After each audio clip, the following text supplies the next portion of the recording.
اہم نہیں ہے، اس کے ساتھ ساتھ ہماری دعائیں، ہمارا خلوص، ہمارا اخلاص وہ چیز کام آتی ہے۔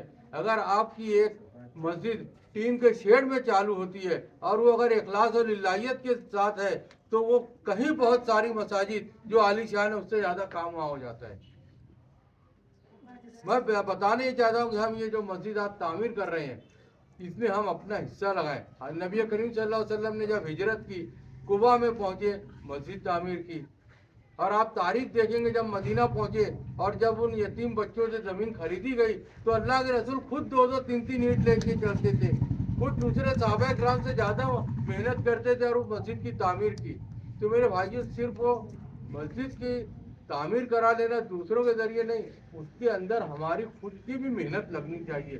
اور جب آپ اگر 2 پیسہ کماتے ہیں تو اس کو خرچ کرنے میں تکلیف ہوتی ہے، اور اگر آپ کے پاس 10 پیسہ فری میں آتا ہے تو آپ 10 پیسہ لٹا دیتے ہیں، آپ کو کوئی تکلیف نہیں ہوتی ہے۔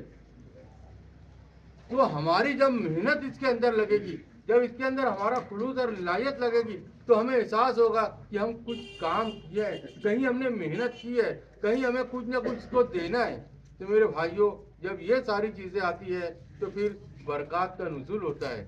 آپ پوری تاریخ دیکھ جائیے، بلکہ میں وہ ایک واقعے کی طرف اشارہ کر دوں کہ نبی کریم صلی اللہ علیہ وسلم کے زمانے میں مسجد نبوی میں ایک خاتون، ایک بوڑھی خاتون، وہ صاف صفائی کرتی تھی، جھاڑو لگایا کرتی تھی۔ اس کا رات میں انتقال ہو گیا، 11-12 بجے کچھ قریب اللہ کے رسول سو چکے تھے، تو صحابہ کرام نے ان کو، اللہ کے رسول کو بتایا نہیں، خود اٹھائے لے کے گئے اور ان کو دفن کر دیا۔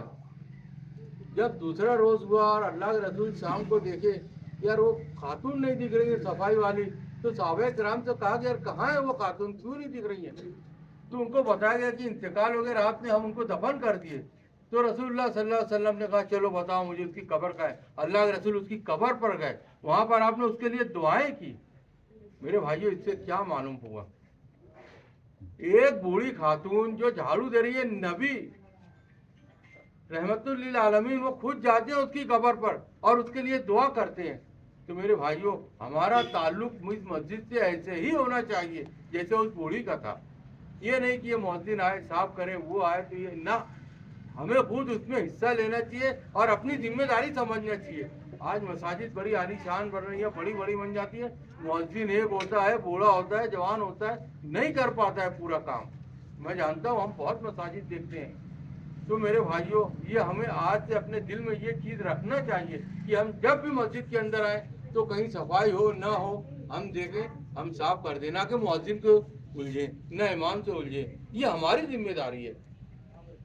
ہم کسی کو تنخواہ دیتے وہ الگ چیز ہے، وہ صاف صفائی کا ذمہ دار ہے، ایک الگ چیز ہے، لیکن ہمارا بھی تو کچھ کام ہے۔ جیسے کو ہم وضو کریں، نماز پڑھیں، نکل جائیں، اتنا ہی ہمارا کام ہے؟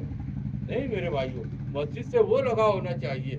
اللہ کے رسول صلی اللہ علیہ وسلم کے زمانے میں جب اس ایک اعرابی نے، ایک دیہاتی نے آ کے پیشاب کرنا شروع کر دیا تو صحابہ کرام دوڑ پڑے اسے پکڑے اور مارنے کے لیے۔ اللہ کے رسول نے کہا صاحب ہٹ جاؤ، رک جاؤ، اس کی پوری پیشاب ہونے دی۔ جب وہ پیشاب کر لیا، صاف صفائی کر کے آیا تو اللہ کے رسول نے اس کو اپنے پاس محبت سے بیٹھائے۔ اللہ کے رسول نے ان سے کیا کہا تھا؟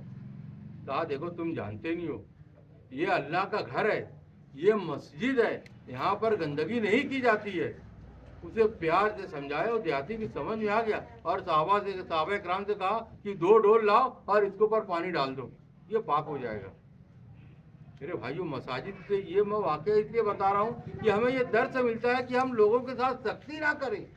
اگر کوئی جان بوجھ کے کچھ کرتا ہے وہ الگ چیز ہے، لیکن کچھ چیزیں انجانے میں ہو جاتی ہیں، آدمی نہیں جانتا ہے، نہیں سمجھ پاتا ہے، تو یہ واقعہ ہم کو بتاتا ہے کہ ہم اپنے اندر کتنا صبر رکھتے ہیں۔